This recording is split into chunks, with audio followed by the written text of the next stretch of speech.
നമ്മൾ എല്ലാ ദിവസവും രാവിലെയുള്ള പ്രീ മാർക്കറ്റ് റിപ്പോർട്ടിലേക്ക് കിടക്കാം. ആദ്യമായിട്ട് നമുക്ക് ഗ്ലോബൽ മാർക്കറ്റ് ഒന്ന് പരിശോധിക്കാം.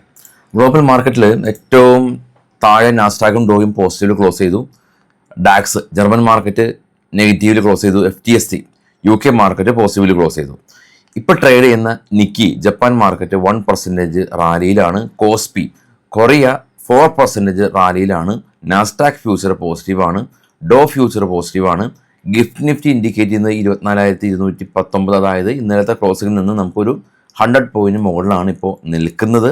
ബ്രന്റ് ഓയിൽ സ്പൈക്ക് ചെയ്തിട്ടില്ല 92. ബിറ്റ്കോയിൻ ശക്തമായി സ്പൈക്ക് ചെയ്തു 4000. സിൽവർ 66. ഗോൾഡ് $4,499 എന്ന നിലയിലാണ് നിൽപ്പ്. അതായത് നമ്മുടെ മാർക്കറ്റ് ഇന്നലെ ക്ലോസ് ചെയ്തതിന് ശേഷം US മാർക്കറ്റ് പോസിറ്റീവായിരുന്നു. അതിൻ്റെ ഒരു ഇമ്പാക്റ്റ് എന്ന് പറഞ്ഞാൽ ഇപ്പോൾ ട്രേഡ് ചെയ്യുന്ന ഏഷ്യൻ മാർക്കറ്റിലും ഉണ്ട്. ബിറ്റ്കോയിൻ പറന്നിരിക്കുന്ന ഒരവസ്ഥയിലാണ് ഉള്ളത്. ഗിഫ്റ്റ് നിഫ്റ്റിയും ഇപ്പോൾ പോസിറ്റീവാണ്. മാർക്കറ്റ് ഓപ്പൺ ചെയ്യാൻ ഇനിയും സമയമുണ്ട്.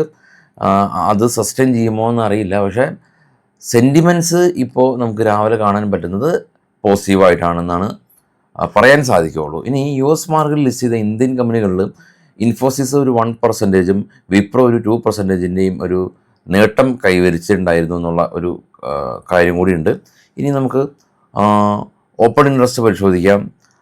അതിനു മുമ്പ് FISൻ്റെ കാര്യം വളരെയധികം ഇമ്പോർട്ടൻ്റാണ്. കാരണം FIS ഇന്നലെ 408 കോടി രൂപയ്ക്ക് ബൈ നടത്തി 19 ഓഗസ്റ്റ്. അതുപോലെ 18 ഓഗസ്റ്റിൽ 1651 കോടി രൂപയ്ക്ക് ബൈ നടത്തി. ഓൾ ടുഗദർ ഈ ഒരു മാസം അവർ 3640 കോടി രൂപയുടെ ബൈയിങ് നടത്തിയിട്ടുണ്ടെന്നുള്ളത് വളരെയധികം പോസിറ്റീവാണ്. 17 ഓഗസ്റ്റ് മാത്രമാണ് അവർ 2500 കോടി രൂപയുടെ സെല്ല് നടത്തിയിട്ടുള്ളത്. അത് മാറ്റി നിർത്തിയാൽ അവർ പൊതുവെ ബയേഴ്സാണ് FIS എന്നുള്ളത് കാണാൻ സാധിക്കും. അപ്പോൾ ഇന്ത്യൻ മാർക്കറ്റിൽ FIS അറ്റ്ലീസ്റ്റ് സെല്ലേഴ്സൊന്നും അല്ല, നെറ്റ് ബയേഴ്സ് തന്നെയാണെന്നുള്ളതാണ് പോസിറ്റീവായിട്ടുള്ള കാര്യം. ഇനി നമുക്ക് നേരെ ഓപ്പൺ ഇൻട്രസ്റ്റ് പരിശോധിക്കാം. ഓപ്പൺ ഇൻട്രസ്റ്റ് PCR 0.74 ആണ്. സ്പോട്ട് 24,100 നിൽക്കുമ്പോൾ 24,000 മേജർ സപ്പോർട്ട് സോണായിട്ട് കാണാം. ആ റെഡ് ബാറ് കാണുന്നുണ്ട്, അത് പുട്ട് റൈറ്റ് ചെയ്താണ്. അതായത് 24,000 പൊട്ടില്ല എന്ന് വിശ്വസിച്ച് 24,000 ഷോർട്ട് ചെയ്ത ആളുകളുടെയാണ് ഇവിടെ കാണുന്നത്. റെസിസ്റ്റൻസ് മേജറായിട്ടുള്ളത് 24,500 റേഞ്ചുകളാണ് ഉള്ളത്. ഇതെല്ലാം തന്നെ നമുക്ക് സിസ്റ്റം തരുന്ന ഡേറ്റാസാണ്. ഓപ്പൺ ഇൻട്രസ്റ്റ് എന്നൊക്കെ പറയുന്നത് നിങ്ങൾക്കും ഓപ്സ്ട്രൈഡ്ജോ അല്ലെങ്കിൽ സെൻസിബിളോ പോലെയുള്ള പ്ലാറ്റ്ഫോമിൽ നിഫ്റ്റിയുടെ റേഞ്ചുകൾ ആളുകൾ സെല്ലേഴ്സ് എന്താണ് ചെയ്തിരിക്കുന്നത് എന്ന് നമുക്ക് അറ്റ്ലീസ്റ്റ് കാണാനായിട്ട് സാധിക്കും. ഇനി നമുക്ക് നേരെ ചാർട്ടുകൾ നോക്കാം. ബിറ്റ്കോയിൻ കാണാം, അതിശക്തമായിട്ട് റാലി രേഖപ്പെടുത്തി 65,000 നിന്ന് 69,576 ഭീകരമായ റാലി രേഖപ്പെടുത്തി $4,000-5,000 റാലിയാണ് ബിറ്റ്കോയിൻ കഴിഞ്ഞ ദിവസം ഉണ്ടാക്കിയിട്ടുള്ളത്. അപ്പോൾ ബിറ്റ്കോയിനിൽ നമുക്ക് ഇന്ത്യൻ ബ്രോക്കർ ഉപയോഗിച്ച് ട്രേഡ് ചെയ്ത് നമുക്ക് പഠിക്കാം. ഇന്ത്യൻ ബ്രോക്കറാണ്, വിദേശ ബ്രോക്കറല്ല.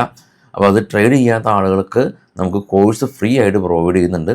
ഈ വീഡിയോയുടെ ഫസ്റ്റ് കമൻറ്റിൽ ഒരു ഗൂഗിൾ ഫോം ഉണ്ട്, ഫില്ല് ചെയ്യുക. അപ്പോൾ അക്കൗണ്ട് ഓപ്പൺ ചെയ്ത് നമ്മൾ അറിയിക്കുക. നമ്മൾ നേരെ ആ കോഴ്സ് നമ്മൾ ഫ്രീ ആയിട്ട് പഠിപ്പിക്കും. അപ്പോൾ ഗൂഗിൾ ഫോം പിൻ ചെയ്ത് വെച്ചിട്ടുണ്ട് ഫസ്റ്റ് കമൻറ്റിൽ. താല്പര്യമുള്ള ആളുകൾ പഠിക്കാൻ താല്പര്യമുള്ള ആളുകൾക്ക് കോൺടാക്റ്റ് ചെയ്യാം. ഇനി ഇന്നത്തെ സ്റ്റോക്കുകളുടെ കുറച്ച് വാർത്തകളിലേക്ക് പോകാം. HDFC ലൈഫ് ഇൻഷുറൻസായിട്ട് ബന്ധപ്പെട്ടുള്ള ന്യൂസ് ഉള്ളത്. ഇവരുടെ മാനേജിംഗ് ഡയറക്ടറിനെ വീണ്ടും റീഅപ്പോയിൻറ്റ് ചെയ്യാനായിട്ട് IRDA, അതായത് ഇൻഷുറൻസ് റെഗുലേറ്ററി ഡെവലപ്മെൻറ്റ് അതോറിറ്റി സമ്മതം അറിയിച്ചു എന്നുള്ള ന്യൂസ് HDFC ലൈഫ് ഇൻഷുറൻസ് കമ്പനീനെ സംബന്ധിച്ചിട്ടുണ്ട്. ഇനി ഹ്യുണ്ടായി അവരുടെ കാറുകളുടെ വില വർദ്ധിപ്പിക്കുന്നുണ്ട് എന്നുള്ള ന്യൂസുണ്ട്. മാരുതിയും വില വർദ്ധിപ്പിക്കുന്നുണ്ടെന്നുള്ള ന്യൂസും നമ്മൾ കണ്ടിട്ടുള്ളതാണ്. ദീപാവലി പോലെയുള്ള ആഘോഷ ദിവസങ്ങൾ വരികയാണ്. ഓട്ടോ മേഖല തന്നെ കൂടുതൽ ഫോക്കസ് വരാനുള്ള സാധ്യതകൾ ഏറെയാണ്. ഓയിൽ ഇന്ത്യ അവർ ഡിവിഡൻഡ് പ്രഖ്യാപിച്ചിട്ടുണ്ട്. അത് സെപ്റ്റംബർ 4 അവരുടെ ഡിവിഡൻഡ് റെക്കോർഡ് ഡേറ്റ് ആയിട്ട് കമ്പനി നിശ്ചയിച്ചിട്ടുള്ളത് എന്നുള്ള ന്യൂസുണ്ട്. കൊൾട്ട പട്ടേൽ എന്ന് പറയുന്ന കൺസ്ട്രക്ഷൻ കമ്പനി, അപ്പോൾ ആ കൺസ്ട്രക്ഷൻ കമ്പനിയെ സംബന്ധിച്ചുള്ള ന്യൂസ് ഉള്ളത് മിസ്റ്റർ ഹൃതികേഷ് അവരുടെ ചീഫ് എക്സിക്യൂട്ടീവ് ഓഫീസറായിട്ട് നിയമിതനാവുന്നുണ്ടെന്നുള്ള ഒരു ന്യൂസ് ഉണ്ട്. കാരണം വലിയ കമ്പനീസിൻ്റെ തലപ്പത്തുള്ള ആളുകൾ നിയമിതനാവുന്നതും റിസൈൻ ചെയ്യുന്നതെല്ലാം തന്നെ കമ്പനീനെ സംബന്ധിച്ച്, നിക്ഷേപകരെ സംബന്ധിച്ചതൊരു വലിയ ന്യൂസ് തന്നെയാണ്. ഇനി ഫെഡറൽ ബാങ്കിൻ്റെ സബ്സിഡിയറി കമ്പനിയാണ് ഫെഡറൽ ബാങ്ക് ഫിനാൻഷ്യൽ സർവീസ്. ഫെഡറൽ ബാങ്ക് ഫിനാൻഷ്യൽ സർവീസ് ക്വാളിഫൈഡ് ഇൻസ്റ്റിറ്റ്യൂഷണൽ പ്ലേസ്മെൻറ്റിലൂടെ ഇവർ 2500 കോടി രൂപ ഫണ്ട് റൈസ് ചെയ്യുന്നുണ്ടെന്നുള്ള ഒരു ന്യൂസ് ഉണ്ട്. ഇനി doctor Lal Path lab company pharmaceutical diagnostic chain കമ്പനിയാണ്. അപ്പോൾ അവർ ഇവരുടെ ബിസിനസ് എക്സ്പാൻഡ് ചെയ്യാനായിട്ട് ഉസ്ബെക്കിസ്ഥാൻ ഉൾപ്പെടെയുള്ള രാജ്യങ്ങളിൽ ഇവർ സബ്സിഡിയറി ഫോം ചെയ്തിട്ടുണ്ടെന്നുള്ള ന്യൂസ് ഉണ്ട്. EMS കമ്പനി അവർക്ക് ഒരു പുതിയ വാട്ടർ ട്രീറ്റ്മെൻറ്റിൻ്റെ ഒരു ഓർഡർ രാജസ്ഥാനിൽ നിന്ന് ലഭിച്ചു എന്നുള്ള ഒരു ന്യൂസ് ഉണ്ട്. 200 കോടി രൂപയുടെ ഓർഡറാണ് EMSന് ലഭിച്ചിട്ടുള്ളത്. ഇനി രാംകോ സിസ്റ്റം കമ്പനി IT കമ്പനിയാണ്. അപ്പോൾ അവർക്ക് ഒരു പുതിയ ഒരു സോഫ്റ്റ്വെയർ ഓർഡർ US നിന്ന് ലഭിച്ചിട്ടുണ്ട് എന്നുള്ള ഒരു ന്യൂസാണ് ഉള്ളത് രാംകോ സിസ്റ്റത്തിനെ സംബന്ധിച്ച്. ഇനി ഫാബ്ടെക് ടെക്നോളജി കമ്പനി അവർക്ക് 25 കോടി രൂപയുടെ ഓർഡർ ലഭിച്ചു. ഫാബ്ടെക് ടെക്നോളജി കമ്പനി. ഇനി Susan electric India company.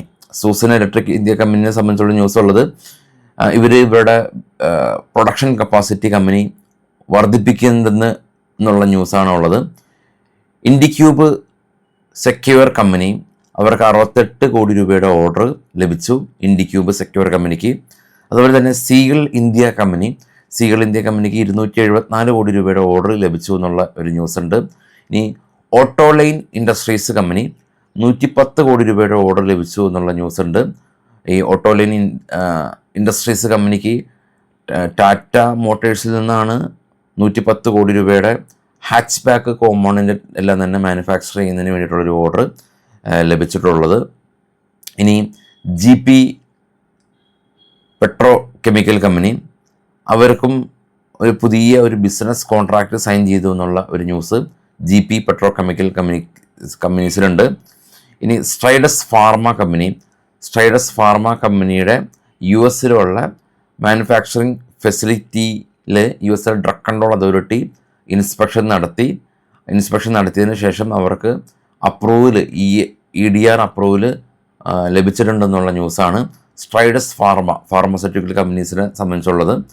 Gravita India company ഇവിടെ പ്രൊഡക്ഷൻ കപ്പാസിറ്റി കമ്പനി ഉയർത്തുന്നുണ്ട്. ഇതിന് വേണ്ടിയിട്ട് കമ്പനി 64 കോടി രൂപ ഇൻവെസ്റ്റ് ചെയ്യുന്നുണ്ട് നിലവിലുള്ള പ്രൊഡക്ഷൻ കപ്പാസിറ്റി ഉയർത്താനായിട്ട് എന്നുള്ള ന്യൂസാണ് ഗ്രാവിറ്റ ഇന്ത്യ കമ്പനീനെ സംബന്ധിച്ചുള്ളത്. അപ്പോൾ ഇതൊക്കെ തന്നെയാണ് ന്യൂസുകൾ. ഇത് ബൈ ചെയ്യാനോ അത് കമ്പനീനെ സെല്ല് ചെയ്യാനോ ആയിട്ടുള്ള യാതൊരു റെക്കമെൻഡേഷനും അല്ല. നിലവിൽ മാർക്കറ്റിലുള്ള കമ്പനികളുടെ വാർത്തകളാണ്. ഈ സ്റ്റോക്കുകളിൽ നിങ്ങളുടേതായിട്ടുള്ള അനാലിസിസുകൾ സ്വന്തം ചെയ്യുക. അത് ബൈ ചെയ്യാനുള്ള റെക്കമെൻഡേഷനൊന്നുമല്ല. അപ്പോൾ നമുക്ക് വൈകിട്ട് കാണാം.